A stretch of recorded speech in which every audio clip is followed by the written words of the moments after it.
Magandang araw. So, ito pong video po natin ngayon is tungkol po doon sa birthday code. So, sa mga tumataya po na di pa po pinapagod manalo, so subukan nyo po yung birthday nyo, i-code nyo. Baka nandito po yung swerte nyo and manalo po kayo. No? So, ngayon tuturo ko sa inyo kung paano po mag-code ng birthday. So, halimbawa po, lagay natin October 28. Halimbawa, 1990 kayo. So, ang gagawin nyo lang dito, so yung October is bali 10 po yan. Tagay nyo 28 and 1990. So, ang gagawin nyo lang, so add nyo lang yung buwan. 1 plus 0, so bali 1 po yan.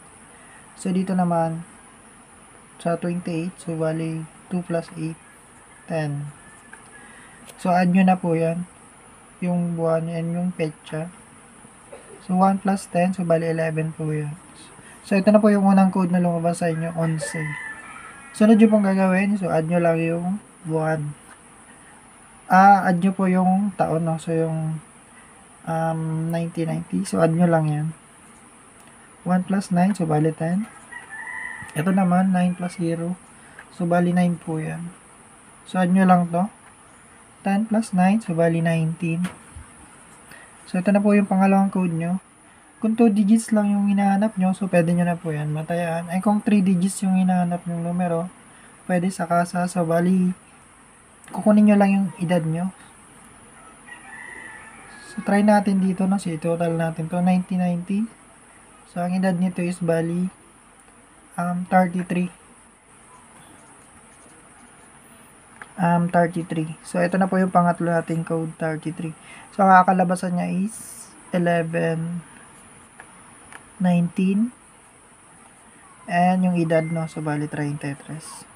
So ito na po yung code ng birthday nyo. So pwede nyo po itong gawin sa mga birthday nyo, no. So lalong lalo na din sa mga di pa po nananalo or di pa pinapalad manalo. So try nyo po yung birthday nyo i-code and baka nandito po yung swerte nyo, no. And sa mga nagtatanong naman po kung halimbawa ang edad nyo is lumagpas na, no, sa numero, halimbawa 41, 42, 43. So, ang gagawin nyo po dito is bali, babaliktarin nyo lang siya. So, yun. Ito ng 41, gawin yung 14. Yung 42 naman, gawin yung 24, no. So, yun, 24. Sa 33 naman, so bali, pwede mo yung gawing 34, no.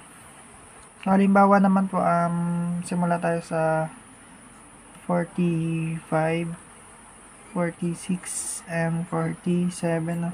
So, kung ang edad nyo po is bali yan, so, di po natin pwede yan baliktarin kasi pag binaliktad natin yan, 54 po yung kakalabasan niya, no. So, ang gagawin nyo lang dito, add nyo lang po yung dalawa na yan. Yun, no, 4 plus 5, 9. So, ito naman, 4 plus 6, so, bali 10. So, ito naman, 4 plus 7, so, bali 11. So, ganyan lang po yung pagkukod, no. So, yung edad nyo is kukunin nyo. Ito na po yung ilalagay nyo dito, no, sa edad. So, yun lang muna po. So, sana nakatulong tayo ngayon, no, sa mga gusto magpakod or sa nagpapakod na di kinukod yung pinapakod nyo. So, pwede nyo po itong gawin, no. So, madali lang naman yan. So, sana nakatulong po to sa inyo, no, and pa-share na lang po ng video natin na to para malaman din po ng iba, no. So, yun lang sa ngayon and susunod na lang po ulit. So, gagawa tayo ng panibago pong tutorial. Maraming salamat.